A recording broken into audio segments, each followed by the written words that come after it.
Комментариядағы сұрауларға жауап беруді давам етеміз. Ассаламу алейкум. Біздердің суға жауап бермейді ғой бұл радиаторлар. Әлбетте біздердің аймағымызда су сәл жесткей болғаннан кейін көпшілік темір өнімдер тез шіріп бастайды. Негізінде бұл қабырғалардың дұшпаны су емес, бұлардың нағыз дұшпаны системадағы құм, шлак һәмде лай сапаланады. Плюс гидроудар қосымша отопление системасы қате құрылғаны себепші болады. Шлак мусорлар тазалау үшін үстінде қабырғаларымызды 2-3 жылдан шешіп, жуып тазалап, орнына орнатып қойсақ зор болады. Гидроудар дегеніміз қараң, бізде системаға осындай циркуляцион насосты орнататын болсақ, бұлардан үлкен размерін қойып жіберсек, бұл қабырғаларға басым өткеледі. Сол себептен айрым жерлер тесіліп қалуы мүмкін. Және бір себебі, отопление системасы қате құрылса, бұл қабырғалардың іштерінде воздух, яғни хауа қалып қою мүмкін.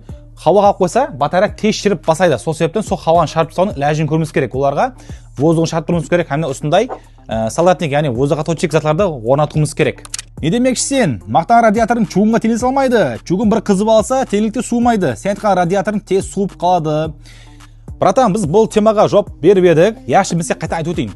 Чугун радиатор бір қызған кезде котел өшіп қалса, 1,5 сағаттан кейін суып басылайды. Толық суып қалу үшін бұл радиаторға 15-18 сағат уақыт керек. Енді әлбетте үйдің жағдайына қарайды.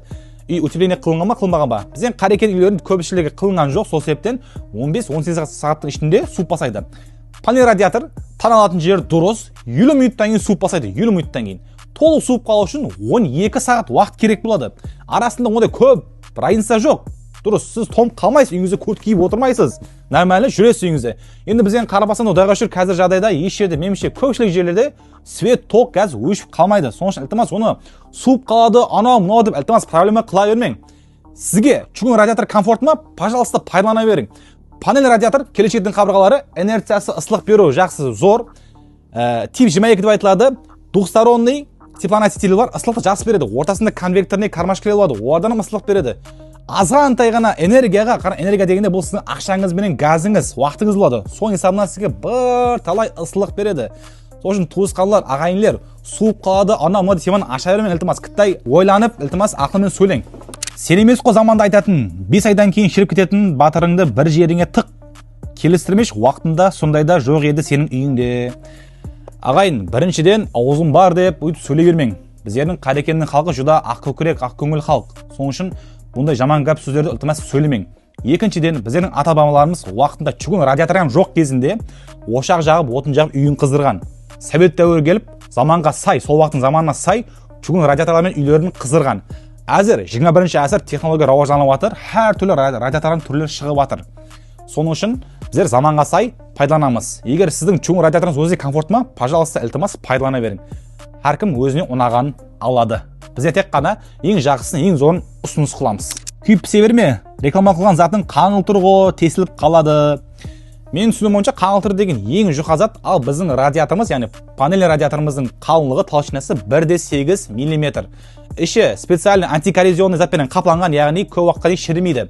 Әнде 10 жыл гарантиясы бар. Әнде Құдай қаласа, бұйырса 20 жыл дұрыс пайдалансаңыз 25 жыл сізге істеп қызмет етіп береді. Құдай қаласа 10 жылдың ішінде егер бір жер тесіліп қалып неғып жатырса, біз сізге тазасына алмастырып береміз. Сізге сұрауым, чугун батарея бар болса, таза Ariston котел орнатса қалай болады? Бұған не дейсіз?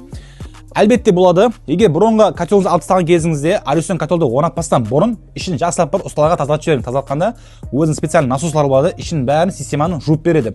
Кейіннен Ariston котелді орнатып болғаннан кейін ең бірінші осындай біздің тілде рогатка фильтр, орысшада грязевик, әнде грубочистка фильтр деп айтылады. Осының бұл темір қиылысы. Егер темір система болса, темір қиылысын қоясыз. Болмаса осындай пластмасса варианттары бар, яғни PPR. Қапталында осындай ашылатын жері бар. Ішіне осындай сетка болады, қараң. Сетка сол үлкен шлак, мусор, құм, қолдан келгенше бәрін ұстап қалады. Соны әр 2 айдан ішін ашып тазалап тұруыңыз керек болады. Кейін ұстапты обязательно қойың. Бұл дешламатор деген тазадан шыққан фильтріміз. Көріп тұрғаныңыздай магнитный дешламатор деп айтылады. Мынандай жерінде өзінде магнит болады, қараң міне. Міне магнит көріп тұрғаныңыздай. Системадан шыққан, яғни чугун ішінен шыққан шлак мусорлардың бәрін обраткаға қойған кезде бұл жолда ұстап қалады. Әнде бұны әр 2 айдан ішін ашып тазалап тұруыңыз керек болады. Сонда ғана пайдалансаңыз болады. Бірақ келешекте іләжі барынша таза системаны қойып жіберіп, яғни таза панельді қабырғадан қойсаңыз, сіздің табиғи газға төлеміңіз елде азаяды, яғни экономичный болады. Айыз достар, бәршеңізге рахмет. Комментарияда мені қолап қуатлап отырғаныңыз үшін. Кімде де үстінде сұраулар болса, беймәлі комментарияға жаза берің, һәм де мені белгілеп кетің. Қолдан келгенше мен сізді өзім тауып алып, сұрауыңызға Құдай қаласа қолдан келгенше жауап беріп өтемін. Онда баршаңызды берекесіз дүкаларымызда күтіп қаламыз.